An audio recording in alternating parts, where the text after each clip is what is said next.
can't do that. And then it came to me and I said, I hear a bunch of frightened people trying to convince themselves that AI isn't going to replace them. But it is. For most of you in this room, your business model is selling what you know.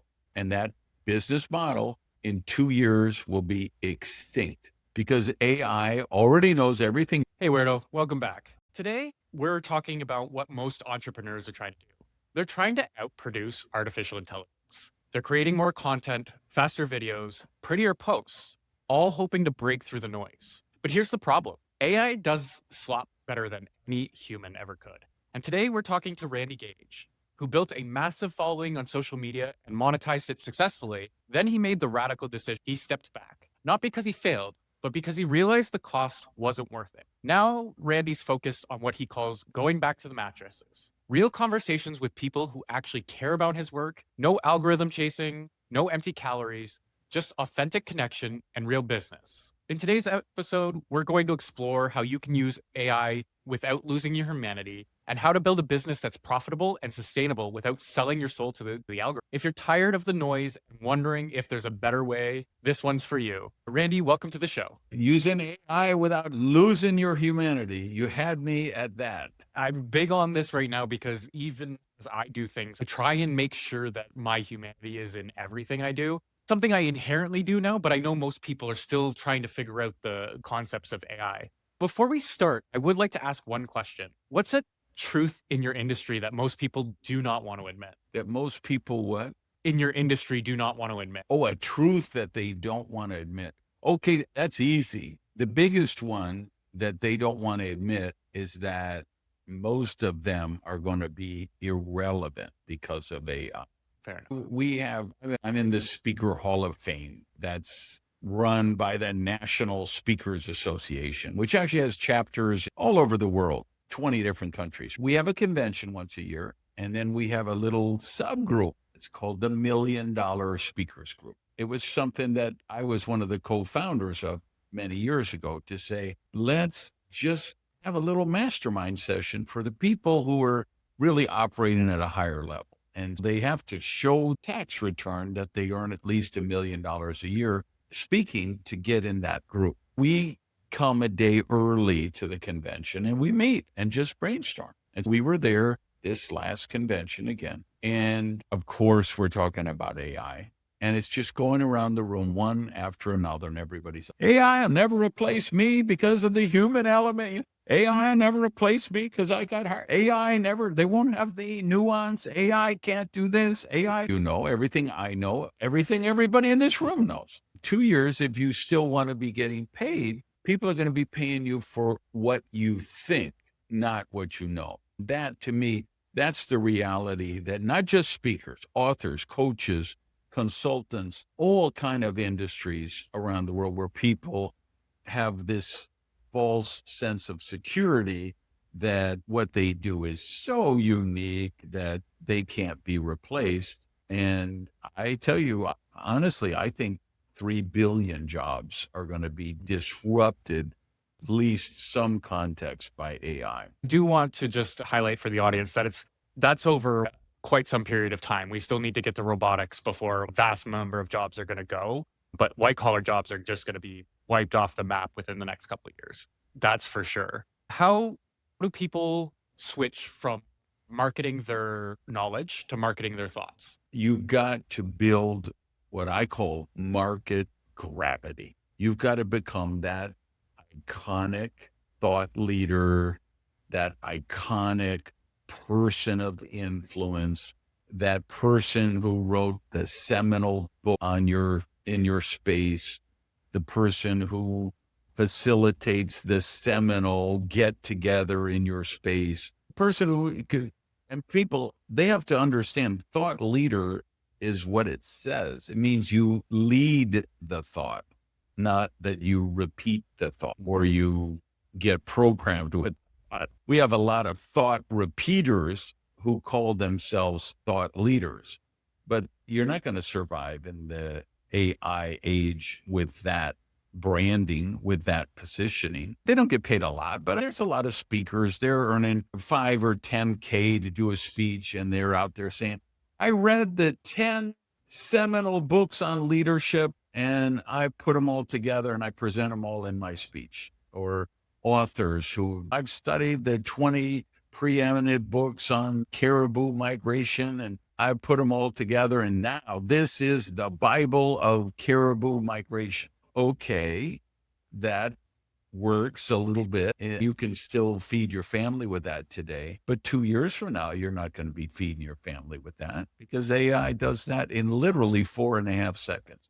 It will read the 25 preeminent, most extensive books, highest level of thinking on caribou migration. It will read them at 4.5 seconds and put out this summary that you're trying to sell in a book or a speech or a consulting contract or a media hit. And Not only that, it's even more complex than that because it will break it down for the user. It will allow you to ask questions for the user. It becomes a better source of knowledge because you essentially have your expert right then and there. I used to say I use AI 20 times a day. I use AI. Then it was 50 times a day. Now it's 100 times a day. Now I just say I can't imagine getting through my day without using AI all day, every day, because I've found many ways to work with it. Yet still, I got to tell you, Cody, at least once a day, I get goosebumps because of something that my agent answers me back that just say exactly what you were just talking about, that say,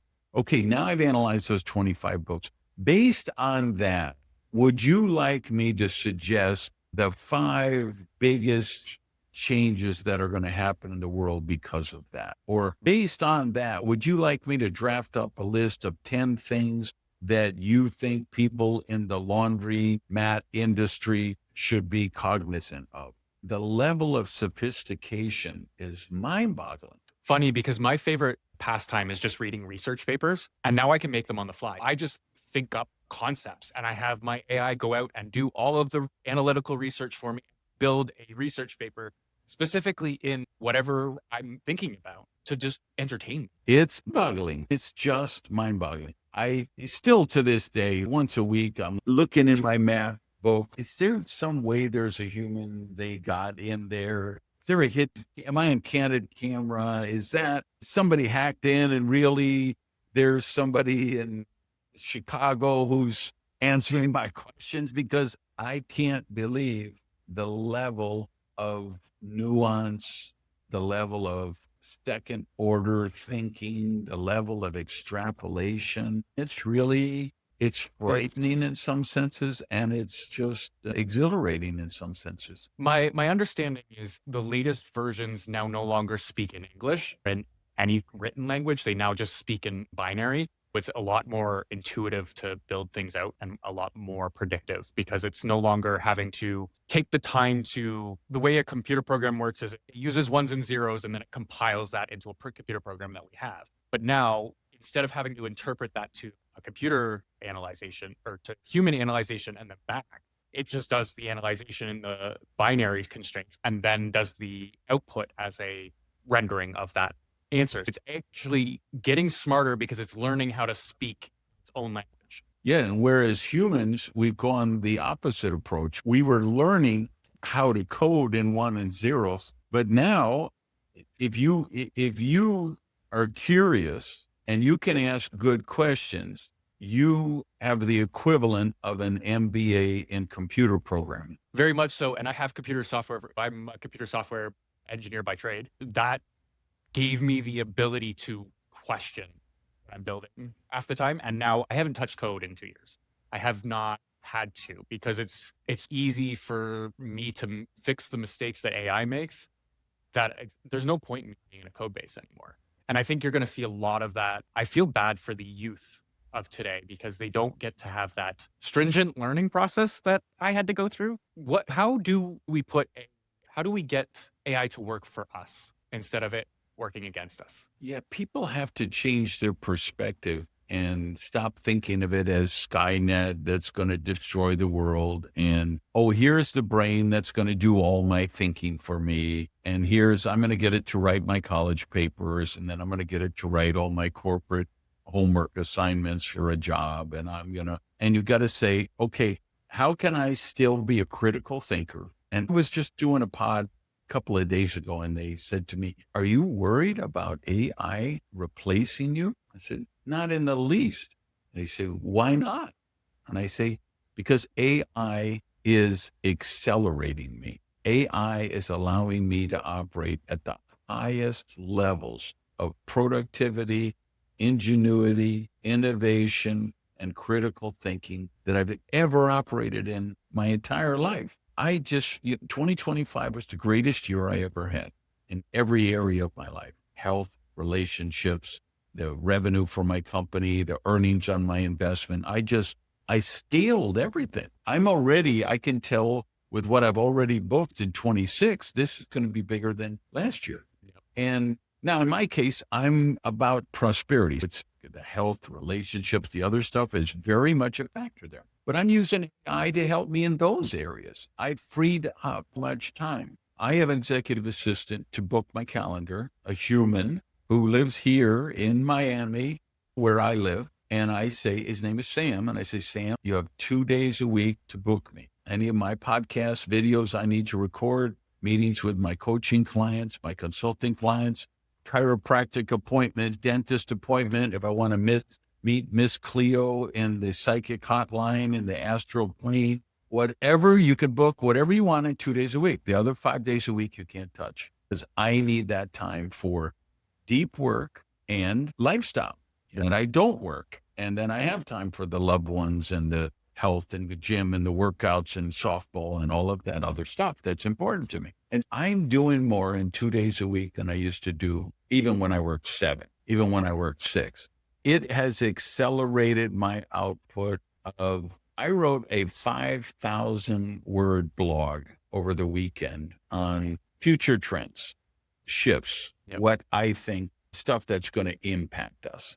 And by the way, every one of your viewers and listeners, they would love it. If they go, I'll make sure it's in the comments down below. All right. Let me tell you let me find what the name of the column is, the blog post, that they can get it. It's okay. Here we go. Blog.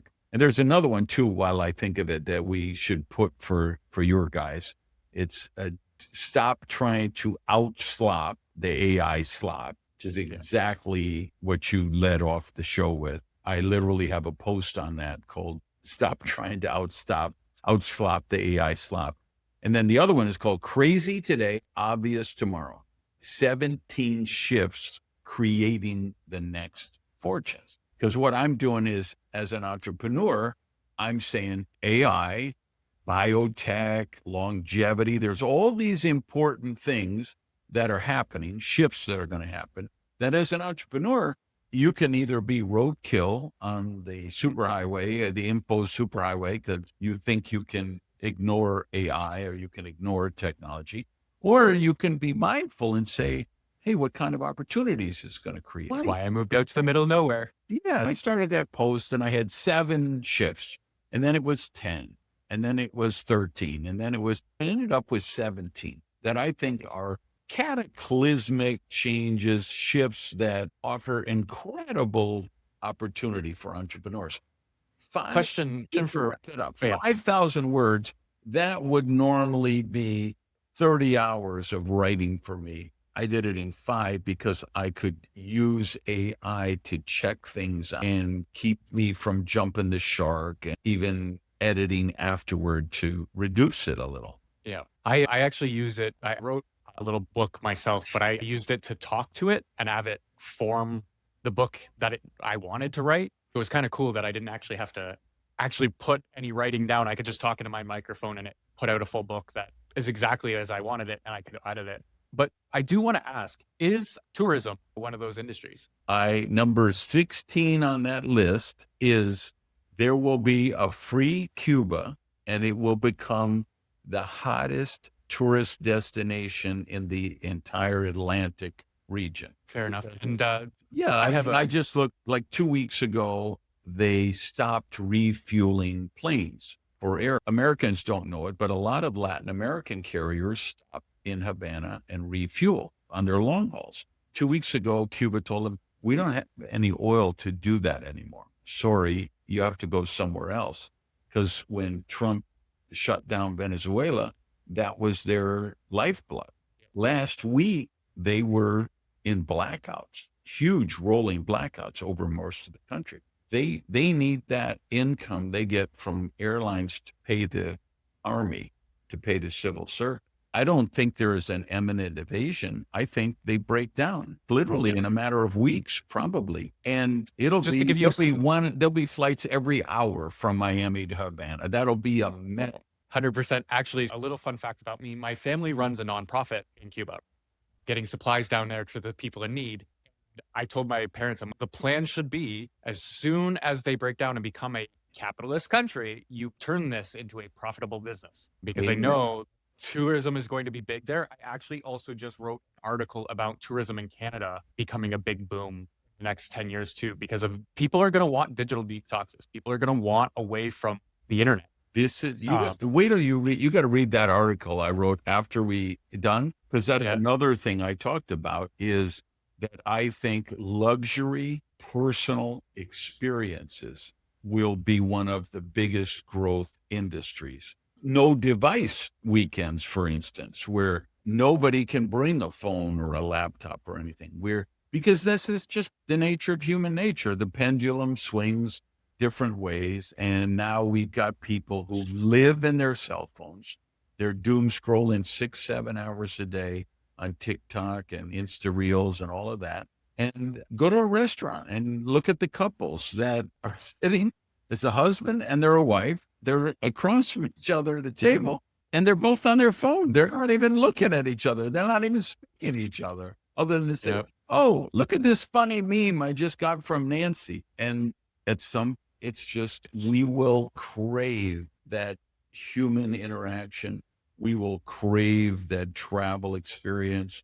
We will crave that time when we're unplugged from all those electronic alerts and pulses and beeps and impulses. When everybody's zigging, you want to be zagging. Well, I'm going to be looking into it for sure here, because I'm on the Rock in Canada, Newfoundland. They plenty of tourism, but not enough people and not enough excursions, not enough anything here. And on top of that, they don't even have an internet. They don't have website infrastructure. Nobody has websites. Nobody has bookings. Right. There's much opportunity out here. And I'm just, to everybody in my audience, I'm pretty much preaching over and over again. Just come out here and see what opportunities there are, because you could just drive down the street and I can tell you 15 businesses that need to be on the street in order for us to have a better flow of traffic, have a better lifestyle out here. But I'm really glad I moved out when I did, because I see the opportunity to get something started at the very least. The other thing just for Canada is Donald Trump, say whatever you want about him, and I don't want to get into a Trump thing, but he is the anti-tourism for America, because his whole thing is against the Canadians. They should be our 51st state, against the Mexico. They're all rapists and whatever. And then there's 75 other countries that he just locked down and said, no visas, no green cards, no citizenship, nothing. And the tourism is reflecting it. Tourism is hurt. And those people are going to go somewhere else. And Canada has a lot of great things to offer.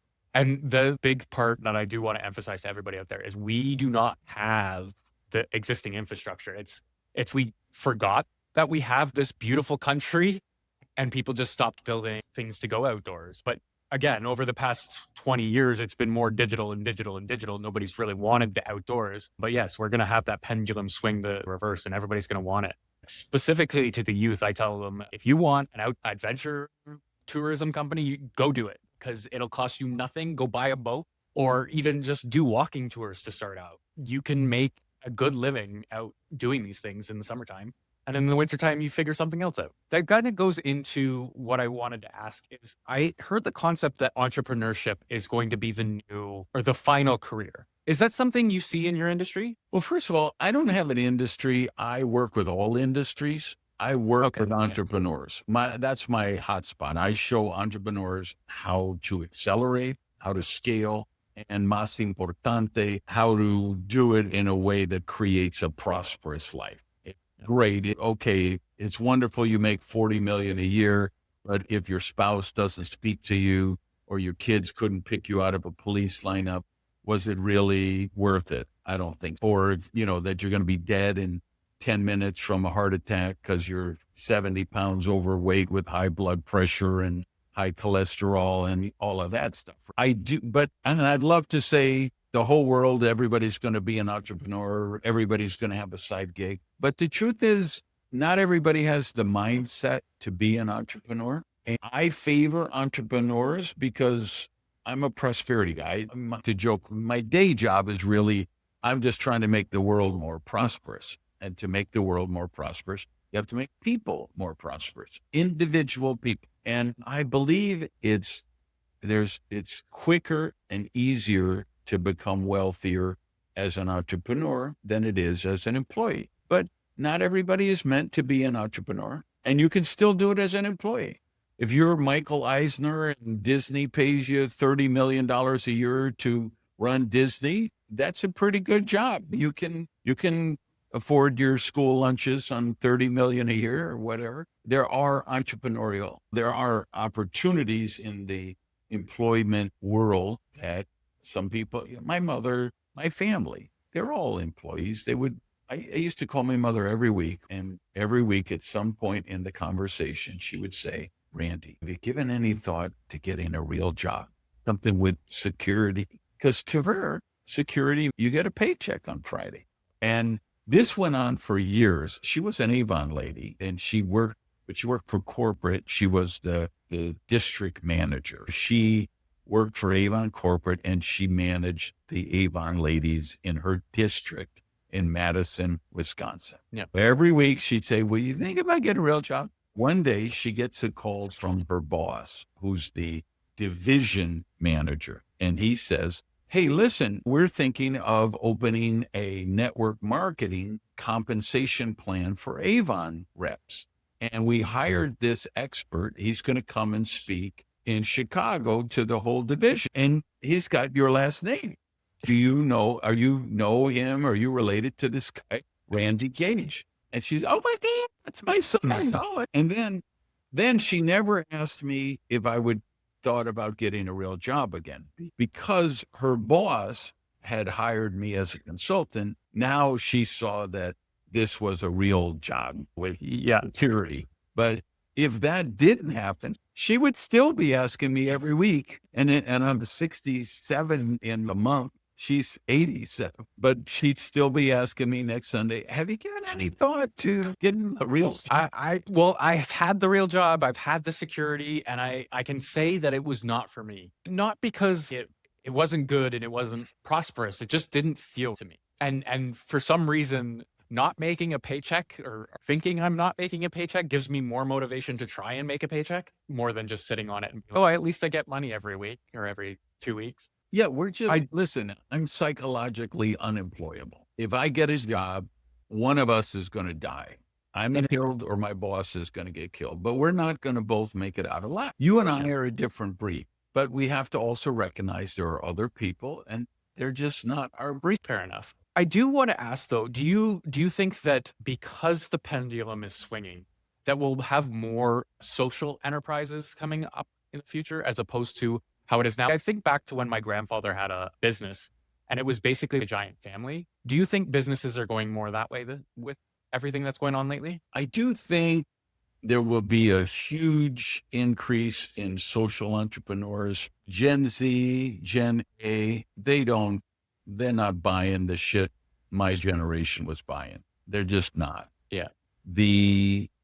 If you look at the YouTubers and whatever, and here's my Lambo and I got this and that, that's not really selling the way it used to. There's so many Gen Z, I don't want a Lamborghini. It gets bad gas mileage. It's bad for the planet. I have my solar powered scooter and I have my membership. I have my app on my phone and it saves the planet. And they want to be involved in endeavors that allow them to do good and make money. The baby boomer, my generation, was just make money, make money, make. I think it became more enlightened, and some of the millennials were more, hey, let's make money by doing good. But now I think it's at the point of where I ended up getting to, which is total reversal, which is, hey, if I just do good, the money's going to take care of itself. And Simon Sinek has a book called The Infinite Game. And I was very influenced by that book. He was the first person who really took on, I forget the name, whatever the economist's name, who always just said, the only purpose of a corporation is to make money for the shareholders. Maybe it was Milton Friedman, somebody else. And Simon was the first guy who said, well, what if that's not true? What if a corporation really does have a higher calling, a mission, a vision of doing good? Could they not make that the primary focus and still be profitable and still enhance the shareholder value? And I just read that, and I own my own companies. I run everything. I set the tone. I can do that. And I'm just going to adopt that. My mission, make the world more prosperous. And whether it's book, podcast, blog, my consulting, my coaching, everything, if I direct it to helping people be more prosperous, I think the universe is going to reward me and I don't have to worry about it. And that's exactly what happened. It's funny because that's kind of my personality. I just give things to people. I don't expect anything in return ever. And I know that by doing that now, I don't have to worry because at some point down the road, it's going to help me. And to mention Simon Sinek, he's one of the inspirations to this podcast. He's one of the reasons I started this. Yeah. Because I was on YouTube and just sick of people blaming and throwing and reacting. And can we get to the fundamental issues of the problems and actually celebrate the fixes and showcase that we can do things? I know there's a lot of problems, but at this point, there are very few problems I don't think humans can solve. The problem that I think is dominant now is people don't understand agency, that they can just go out and do things. They don't need to ask for permission. You could just go out and do things. You deal with the consequences later if you mess up. But at the same time, there's nothing stopping you. You are the one stopping you. And I think that's a big problem in the industry. It's just, or in the world now, is people don't realize that they're stopping themselves. 100%. This is where technology has been incredible. You see these videos people are doing on their iPhones now that would have been $50 million budgets just 3 years ago. They would have been $100 million budgets 5 years ago. I'm entering the X Prize. It's a 3-minute video. Peter Diamandis just released it at the Abundance conference. But he's putting out a prize that I think they will fund your movie or TV show if you create a 3-minute video depicting how the world will be better.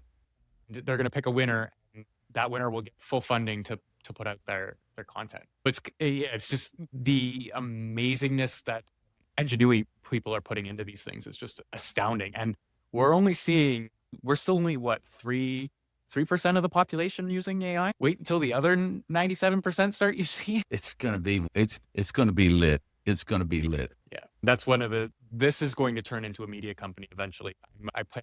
I'm a big TV and movie guy, but hate that TV shows and things get canceled. The creators don't get to own their content. So I'm trying to build this into a company that protects them and allows them to build without having to worry about Hollywood taking it all away. Well, what eventually you could be doing that today. The issue is I'm still learning socials, and I want to get my page to a point where I can start bringing people in without worry. Okay. I want to build up this first.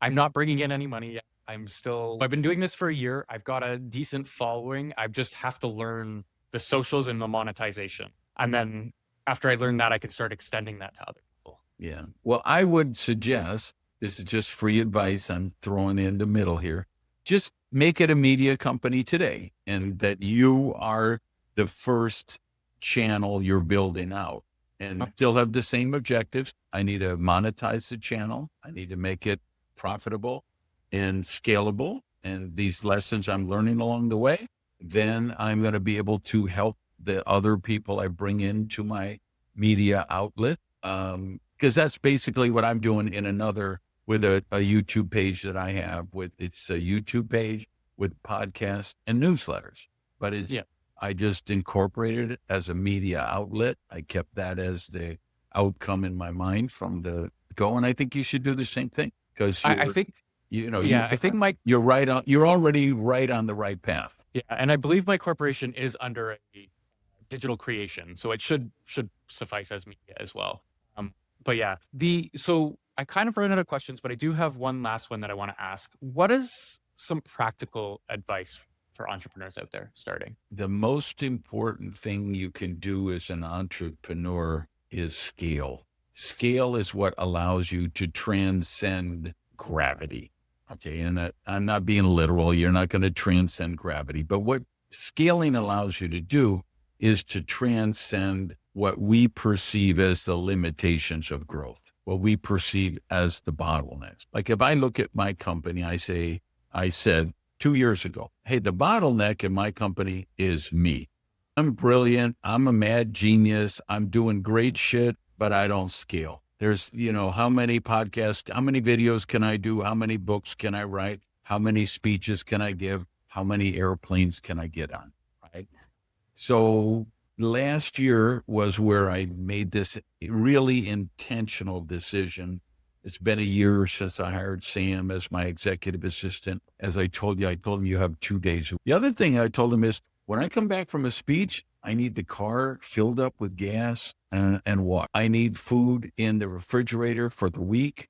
I need you find a Colombian Lita who's literally here right now in my kitchen, making all my meals for the week and putting them in Tupperware to, pull out and reheat and all that. And book my calendar and just let me be in my genius zone, right? That's why I scaled my company huge in 2025. But then I took that time into genius zone and then I said, okay, how can I use AI to help me to scale even more? How can I delegate as Dan Sullivan talks about in his books, 10X is better than 2X or who, not how.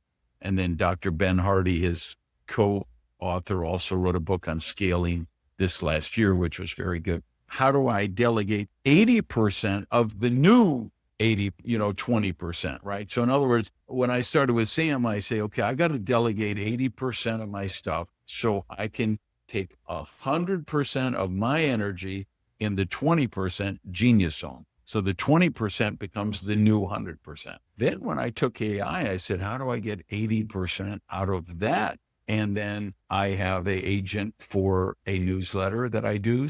I have an agent for my podcast. It's just a custom GPT. But if I've got Julio Hernandez is going to be on my next podcast, I say, I'm going to have Julio Hernandez on the next podcast. Please prepare this stuff. 4 seconds later, I get, okay, here's Julio's bio. Here's a intro you could use to start the show with. Here's the YouTube description that you should do. Here's the meta tags and keywords you should do. Here's 15 sample questions you could ask Julio. Here's 10 social media promotions you could do after the episode to promote it. That takes seconds. How are you going to compete with that right now? I wouldn't have done all of that myself before, as Sam or someone else would have done, but I would have done an hour of it and someone else would have done 6 hours of it. Yep. The AI agent now does it in 4 seconds, has no lunch breaks, no retirement fund, no health insurance, doesn't call in sick. You know what I mean? So I have that. I've created a co-brain or a co-CEO that's the one I bounced all that blog that we were talking about off of. So I'm using AI, like I told that other interviewer, I'm accelerating myself with AI. And I was kind of doing my strategy session of building out the company this year because I want to really scale it another 10 times this year. Yeah. And I thought I probably need to hire 4 or 5 people and 25 more AI agents. And then I could do what I want to do this year. It's just offloading the work that and you do repeatedly. Yeah. That's the biggest thing that the only reason I'm able to do this, honestly, myself, is because I've offloaded a lot of the grunt work to the AI. And those are the things I don't need to do because I just like having these conversations. To me, this is all I want to do. I don't care about the editing, the right. researching. I just want to have a conversation. Yeah. So it's really helpful. And to everybody out there, I really hope you at least try it. And I do want to add one other thing. I put this on my X post, but people really should start using their AIs. When I first start prompting, it's either please explain or can you build me a prompt for? Right. Stop trying to like have a conversation with a human with the AI. You really need to let the AI do the work. You just need to give it the instructions. Big thing that out there that I'm seeing is people are just like, build this. And I'm like, no. You tell it to build you something so that you can build it. For instance, my agents for the newsletter and stuff, I actually get the prompts from Perplexity, and I ask Perplexity to write the prompts. And when I say me, I mean my tech guy, because I don't do any of that. But we asked Perplexity to build the prompt for ChatGPT, which creates some of those custom agents I have. Yes. And then the other side to it is try as many AIs out there as possible. Everyone has a different use. There are so many of them now. I don't even know half of them. Yeah. So just to end off, I want to give you a quick little for 5 minutes to just kind of say who you are, where you're at, what's coming up, and where people can hit you up. All right. So my Starfleet command site is randygage.com. I have the blog there, podcast, and Breakthrough You, which is my mastermind / coaching program / accelerator program. Everyone who watches this podcast, you would love it, I think. So check it out. That's all at randygage.com. Books are on Amazon. And for sure, by the time you're watching this, there should be a pre-order link for my 16th book, which is coming out end of April, and it's called Wealth Without Apology. And it's a manifesto for entrepreneurs. It will cause you to you will stop feeling guilty for wanting to play, and you will you will stop buying into the bullshit programming that society's trying to give you to be meek and play small and fit in. If you want to be a rebel, if you want to be a disruptor, if you want to make impact, if you want to dent the universe, that book, Wealth Without Apology, is exactly what you're looking for. And I'll make sure all of that information is down in the comments for our people or our audience out there. And thank you very much to anybody out there who needs any information or wants to know more. Please subscribe, comment, or hit me up, or hit Randy up too. I'll make sure his email's in there, and we'll go from there. Anyways, to everybody out there, stay weird.